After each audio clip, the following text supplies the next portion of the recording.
XFL Weekly Report.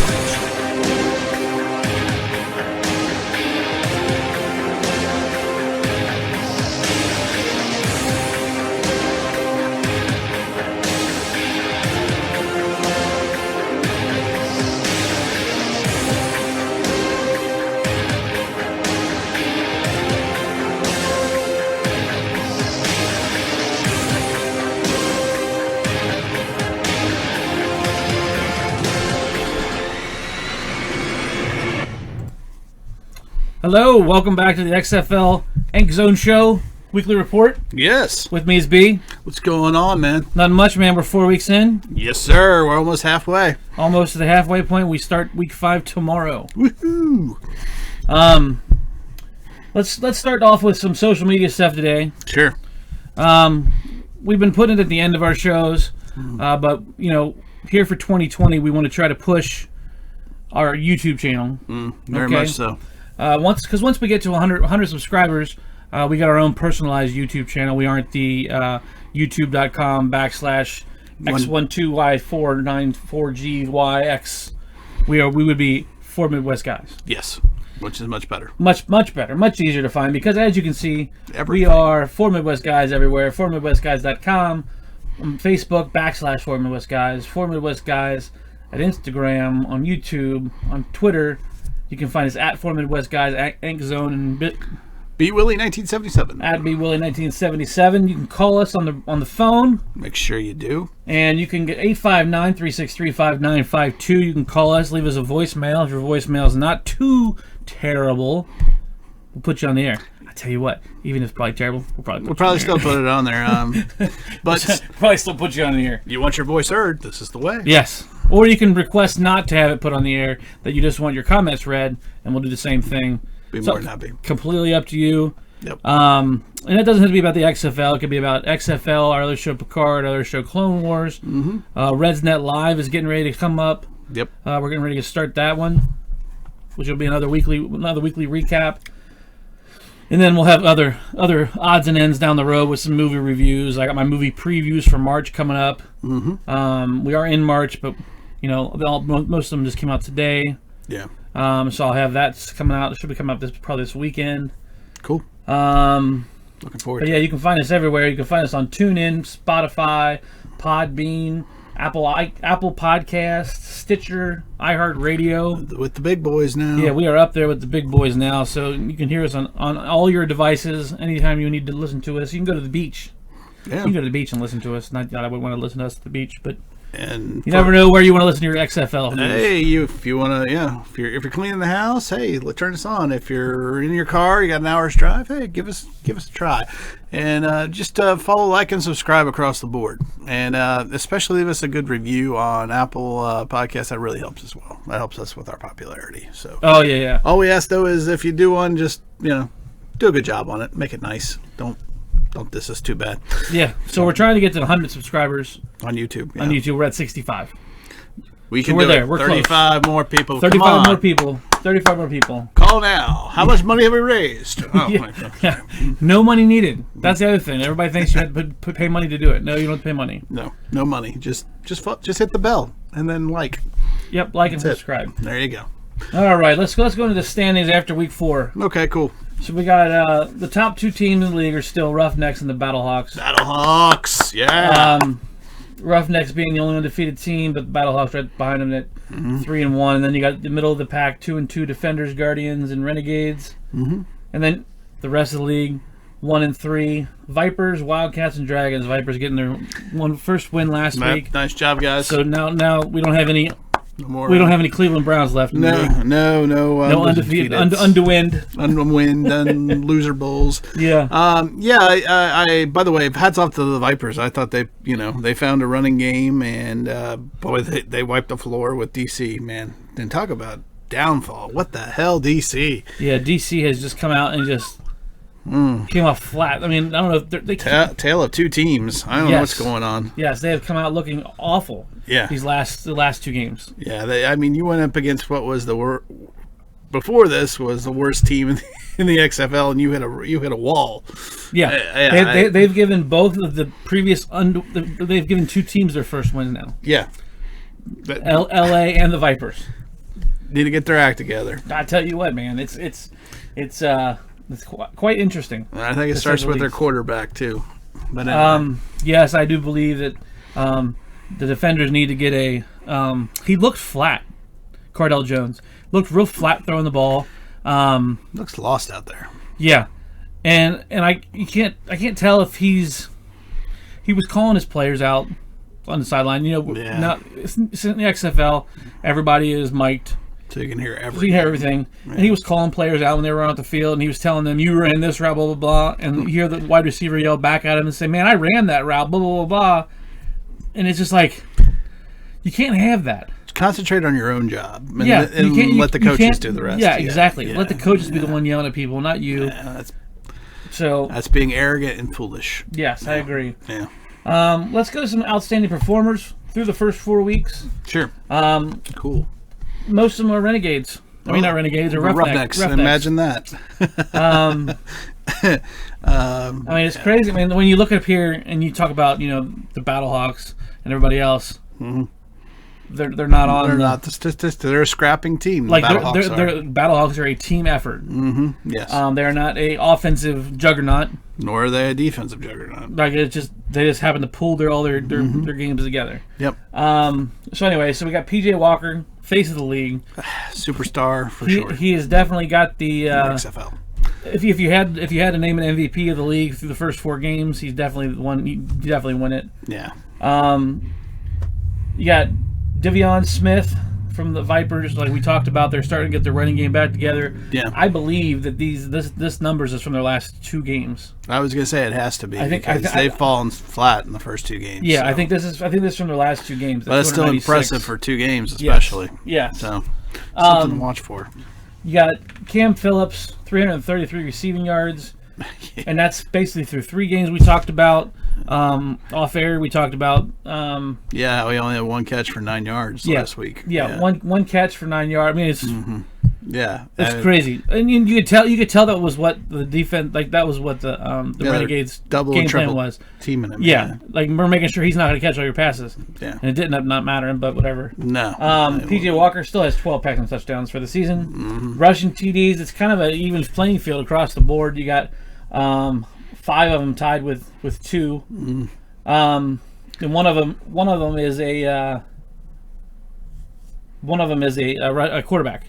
Yeah, one of them. Yeah, yeah. That's Taylor Cornelius. Yeah, for the Vipers. And then you got the receiving touchdown 7 for Cam Phillips. Well, yeah. So he's right there neck and neck with. I mean, that's and again that's 3 games. That's like you know what that combo reminds me of, like playing fantasy football and you had like Kurt Warner and that's Torrey Holt.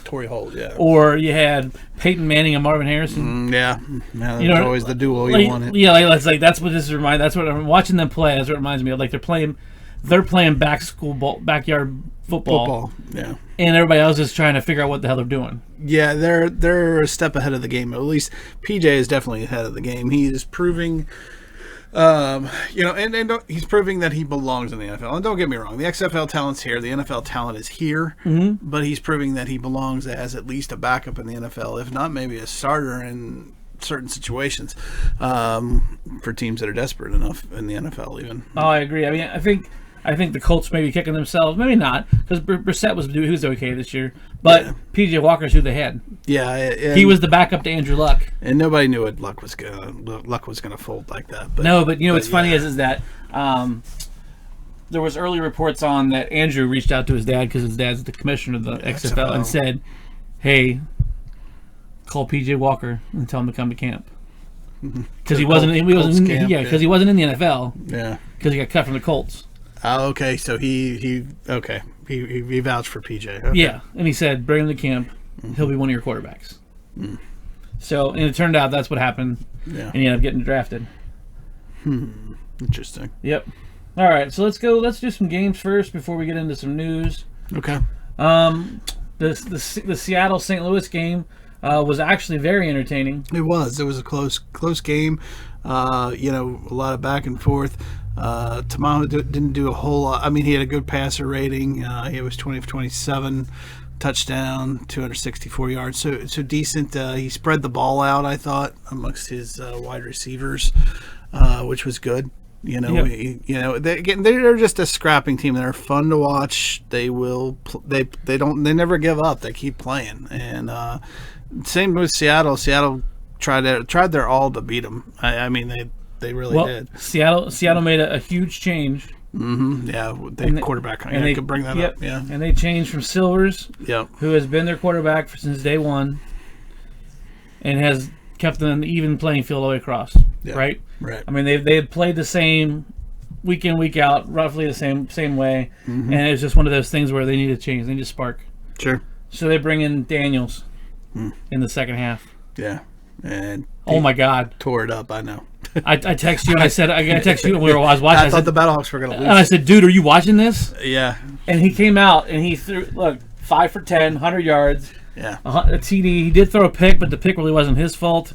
It was more so they were trying to go long, and it got underneath him instead of just kind of floated out there instead of going right down where it needed to go. They were down and they were trying to come back. But I mean, he looked really good. His running, he had seven rushes for 84 yards. Yeah. The Battlehawks had a hard time, but they were not prepared for a running quarterback. Exactly, yeah. And he brought that different aspect, that PJ Walker aspect. Yes, the the dual threat, double-headed dragon. Yeah. So I mean, I'm curious to see where that goes next week to see if Seattle uses him and how effective that is, because I think it actually is going to do really well for him. I hope so. I dig Seattle. I dig their fan base, and I really I hope the best for them. And yes, I'd like to see them do better. Go Seattle. All right. So this was another nail biter. I mean, you think with all the rule changes that these scores would be so much higher, but they're turning out to be even quo status quo. Yeah, about the same as we would see out at NFL every week. Yeah. But LA flew across the country. Last week I talked about the DC flying all the way across the country out of gas. Now it was LA's turn. And now it was LA's turn, and I think it was basically the same thing. Watching them play, they just didn't feel 100% the whole team in the game like they did against the defenders. Mm-hmm. But Johnson had a huge game. 330 yards, 2 touchdowns, a pick. Yeah. He was 25 of 40. They had no rushing game. It was all passing. New York was lucky to get out of it alive. They didn't. If you notice, McGowan's not there. Yes, he was. I did notice that he was hurt, so he wasn't in the game. Sure, he was. Yeah. No. I didn't see him get hurt last week. What happened? Yeah, he must have got hurt in practice. Yeah. Because they really go after the quarterback in practice. Yeah. He twisted his ankle, hurt his pinky toe. Yeah. He got some of that turf toe. Oh, I didn't mean to do that. But yeah, so that game was all these games this past week were really close, which I was surprised. Well, that's entertaining too. Yeah, I hate blowouts. Blowouts, as much as the only time I love blowouts is when it's my team. Yes, but it's no fun for anybody else. Yeah, I mean, it's like as much as I loved watching the Vipers get their first win because I was wanting them to. I was just like 25-0. Nothing else going on. So, but yeah. The Battle of Texas. Houston got their real first good test. I thought that Dallas tested them well in this game. This was the first time I thought they still found a way to win, which is what good teams do. Yep, like they all came down to that one defensive. They scored a touchdown on the defensive. It was a fumble. No, it was a tip at the line, and the guy pulled it on his fingertips, and it barely came off the. It was like maybe a minuscule off from hitting the ground. A millimeter off the ground. And then he caught it. No one touched him. He got up and ran it in. Yeah. It was one of those fluke plays. Nobody's around me? Yeah. Okay. Yeah, one of those fluke plays, and that's how they ended up winning. Otherwise, it would have been overtime. Well. But this game was highly touted, highly advertised. It was one of the first games that I actually saw on social media, and they actually had a picture, had both quarterbacks, and it said Battle of Texas. Yeah, it was hyped up. Yeah. Like, it looked like, to me, it reminded me of the fights, like the UFC fights. McGregor versus Bull. The Battle of. It's like, oh, Battle of Texas. Yeah, Sunday. Yeah, it looked okay. But like I said, I really enjoyed this game. It was a back and forth battle. No one really like, there was no blowout, and then the other team came back at the end. Yeah. It was pretty steady all the way through. Back and like one team would score, and the other team would score. Yeah. One team was 3-0, the other team was 3-out. It was like a chess game. Yeah, like a back and forth battle. And let's face it, Jones went out hurt. And I got to be honest though, throwing 3 picks, he was probably on his way to the bench before he got hurt. Like I said, I don't want to see anybody get hurt. I never want to, but I've never been high on this guy. Every time I've watched him, I'm not crazy about his demeanor. I don't like his interviews after the game are horrible. He just doesn't sound confident as a leader. I don't know. Well, he was the only one who actually started in the NFL. Yeah. So the rest of these guys all played in the NFL, but they weren't starters. This guy was the only one who was a starter. Yeah. And to be a starter in an NFL team is somewhat prestigious, but... Well, in this league, yeah, I guess, but I don't know. There's something about him. I wish him well, and I hope he recovers well, and I hope he comes back next year and plays well. But, it is what it is. But, like I said, I've never been a big... I don't know. There's something about the guy. And like I said, I think he was on his way to the bench. I'm not a fan of him anyway because he's played for the Steelers. Yeah, well, that too. And maybe that's why I'm ripping on him so hard. But, I mean, he had only had 205 yards. And his longest pass was 33 yards, and he had 3 picks.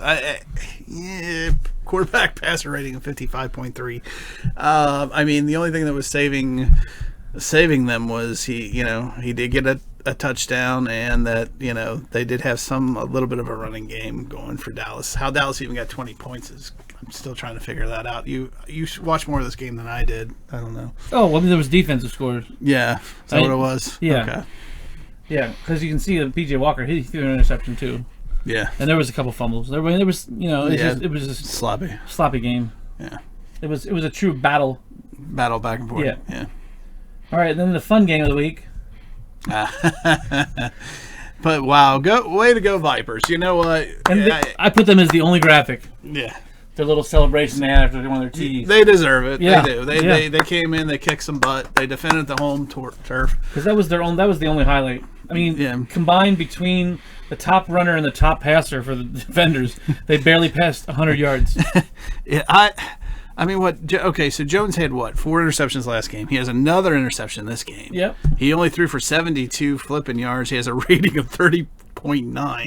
Now the Vipers defense were all over the defenders. I don't know who saw what.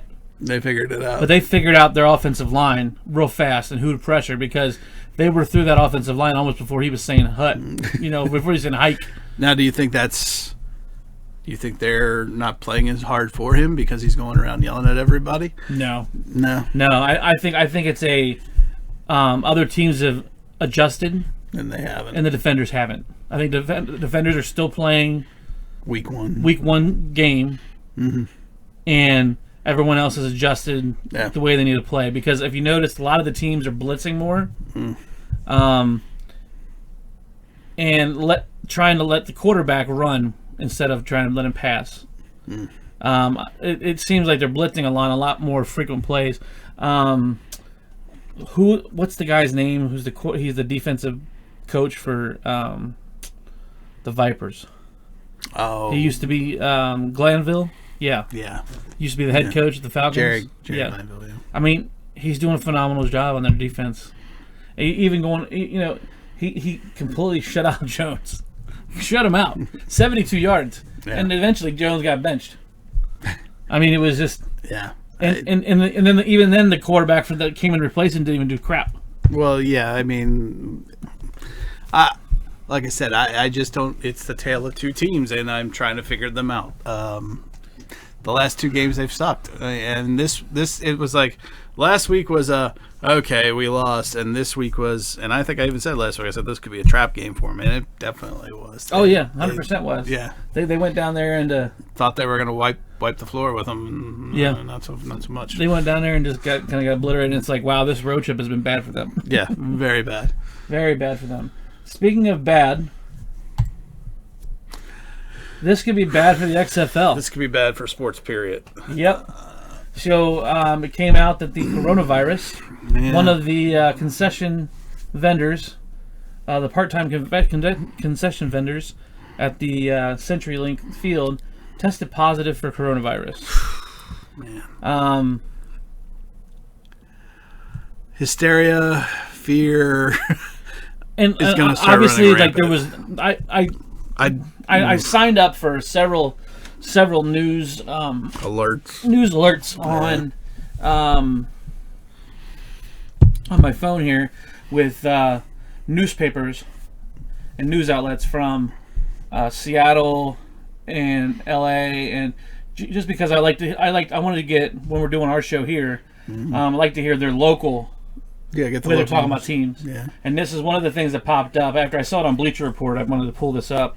I found on one of their sites, and the news channel was there, and they were at CenturyLink Field, and they were saying how they went through and they scrubbed. Yeah. They scrubbed the entire concession stand. It wasn't even necessary that they did it, they thought, but they did it anyway. But they did it anyway just to make sure. They said the guy, they talked to everybody, all the people that were in close contact with him, and no one's shown any signs of it. Yeah. And he didn't even show any signs of it until... That's the problem with this thing, is a 2-week incubation period. Yeah. So, but that was February 22nd. When at that game, we're already at March 5th, and none of them still have shown anything. So they're saying they're in the clear. Hopefully, yeah. This is bad news for not just the XFL. It couldn't have happened to of all the teams in the XFL to have it happen to. This is the one you don't want to have it happen to, just because of how loud and boisterous and how popular it is, and how much of a football town it is. Actually, this is probably the best one to have it happen to, because they already had the pre-sale of all the season tickets. Oh, well. So even if they don't go to the games, maybe it's paid, but it's already paid for. Still long-term effects. Yeah. Well, you mentioned that over in Italy they're playing soccer games with no fans, empty stadiums. They're televising it, but I mean, this is just how do you get into that kind of game? You know? I mean, this is just crazy. That I was talking to you. I was like, is this going to be the beginning of people not going to sporting events, not going to concerts, not going to other things? The only thing we got going to our advantage right now is that spring is around the corner, summer is around the corner, and usually these sorts of viruses go away for the spring and the summer and come back in the fall and the winter. Right, and they said that this is very much like the flu. Yeah. It just has different aspects to it, and then typically the only ones we're seeing that are severely negative impacted by it are the ones that have underlying health issues that were already sick. Yeah. This is affecting more the elderly than like the H1N1 back in the day was attacking kids. This is attacking the older populations. I was reading that there's been a total of, in the U.S., like a total of 18 deaths. 18 total.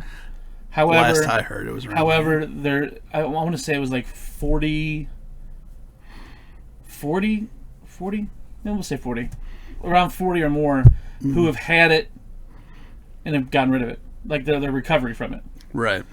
So that number keeps going up too. And that's without the vaccine that should be coming later this year. So maybe by fall, when this thing would show its head again. Yeah, they should be on their way. I've read reports that actually the Israelis are way ahead of the ball game on this one. Apparently, they're pretty close to a vaccine already. So that's good. So we'll see what happens. All right. So, but I urge people not to give in to hysteria and fear. And Oh yeah. Well, that's the other thing. Is like, so my daughter, not only does she play basketball, for her high school, she also does track and field. She does discus throwing. Yeah. And she got called by her coach and said track practice starts next week. Right? And her mom brought up, should we let her do it? with this coronavirus. It's a conversation you have to have. And I said, well, track is not a close quarters, sweating, touching everybody else. I said as long as Caitlin, has Purell or whatever, because the only thing they share is a disc. Yeah. You know what I mean? So I'm not too worried about that aspect of it. I think she'd have just the same amount if she in class with other kids would be greater. And that's what I said. I said, well, we can discuss it once if it becomes a problem. Like out in Seattle, they actually had a whole school district that's closed down. They said we're going to close for 2 weeks. Yeah. Just so that precautionary. We know the gestation period and how long it should take you to get over it. Sure. We're going to close down for 2 weeks. If anybody has it, this is your time. You know what I mean? Right. To get better or whatever. And they closed.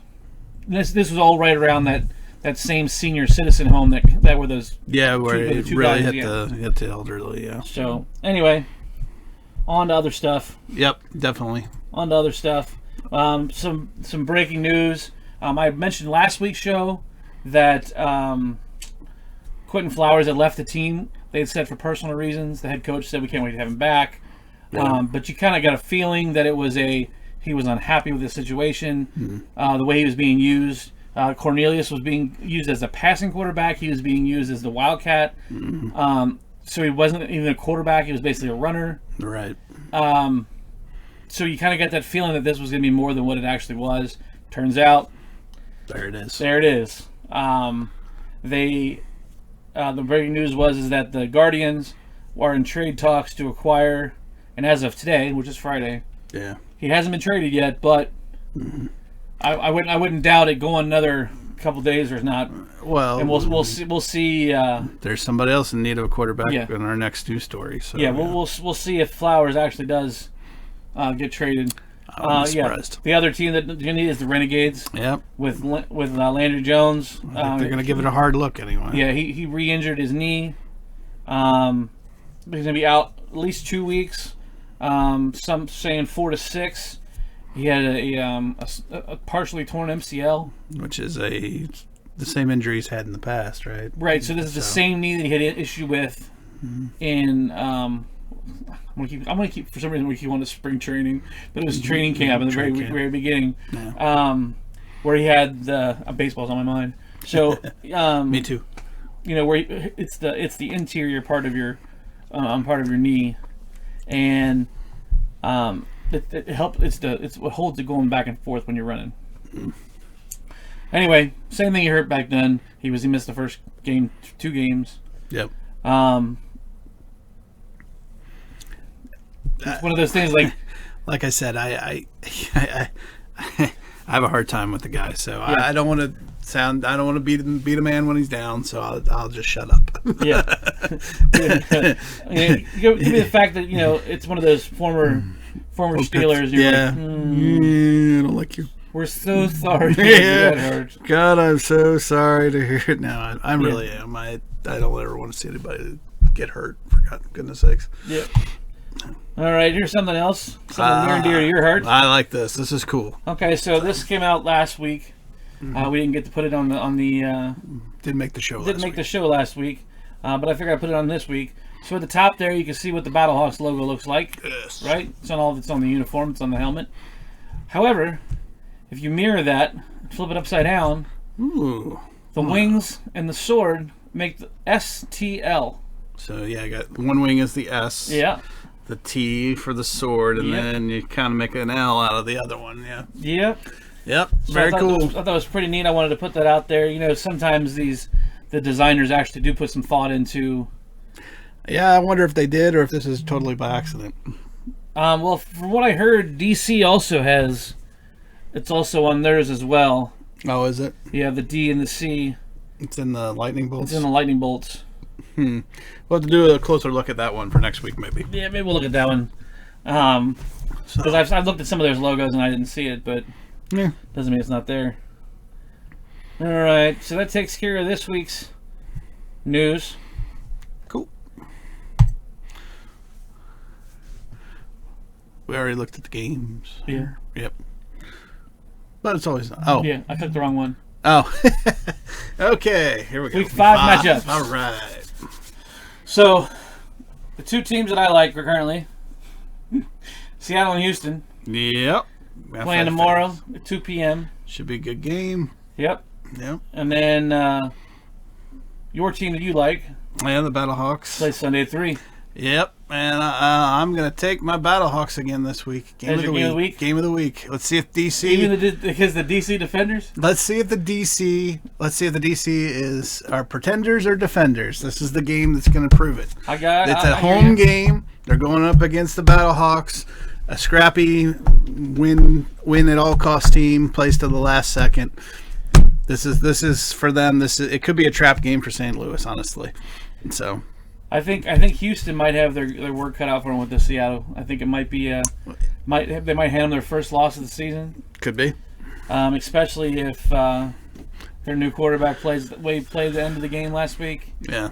However, I don't know. I don't know really. I'm gonna give it to Houston on that one just because it's at home. Yep. But that's the only reason. But you're right; they could lose though. Yeah. And then the Dallas for New York game. Like under any other circumstance, I would have said Dallas 100%. Yeah, right now. But without having a quarterback, it's gonna be. Hard. Neither one of them has a quarterback. But it is New York, and if anybody could beat another team without a quarterback, it would be probably against New York. Because we haven't seen anything very impressive out of New York lately. Yeah. And then the other game, it could be interesting to watch.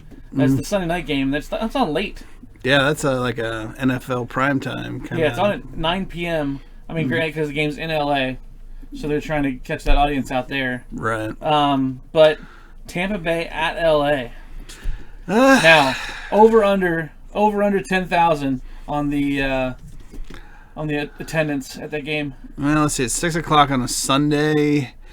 There's probably not a whole lot going on the West Coast by that point, so I'll take the over. Take the over? Yeah, not by much, but I'll take the over. Okay, because the first two home games was 12. I know. 12 and 11. Yeah, I'll take the over for now. I'm going to say maybe, just maybe, they've caught maybe the right off Sunday because there's other than I keep bringing up Selection Sunday. Is that Selection Sunday this Sunday? Yeah. Yeah. So they do have to compete with Selection Sunday, but hopefully the West Coasters will at least show up to the game. Well, I think that's why they pushed it back to 9 o'clock because of all the tournament games that were still going on. Yeah. So yeah, they might be able to pull it off then. I'm hoping for the Vipers to pull out this win. I am too. I'm rooting for them. The only person I like from LA is the quarterback Johnson. Yeah. Former NFL guy, but I really like the Vipers. I really like the Vipers uniforms. Obviously, I like the color green. Yeah, no shit, really? You can tell by the color of my graphics. But I really like some of their. I don't know if you've watched. You know, we were talking about. I didn't get to get any pictures of them. I've only seen the video. But we talked about the fans of the Seattle Dragons, right? And the one guy had a mohawk, and the fans are really. They really get into it, right? Right. And then we saw the Battlehawks. One guy had looked like gargoyle wings, but they were they're for the Battlehawks. So, yeah, with the wings. And he just pulls the thing, and the wings go come out. Yeah. So they had at the down there in Tampa Bay, the Vipers, yeah. Right? And these people, they have really embraced the Vipers, and they're coming out with these funky looking snake heads, Cobra Commander, and they do the Serpentor. Yeah, reminded me of what's the ditch dodge dodgeball. Oh, dodgeball. Yeah. And where they come out and the Vipers come out and they're it reminded me it was so funny and just watching some of their people and they're fully face painted with the scales and the fang with the Viper. They've really embraced it considering how bad they've played from the beginning. So. Well, that's good though. That shows maybe that there's something to it. Maybe there is a reason why they picked Tampa Bay. I don't know. So there you have it. There you go.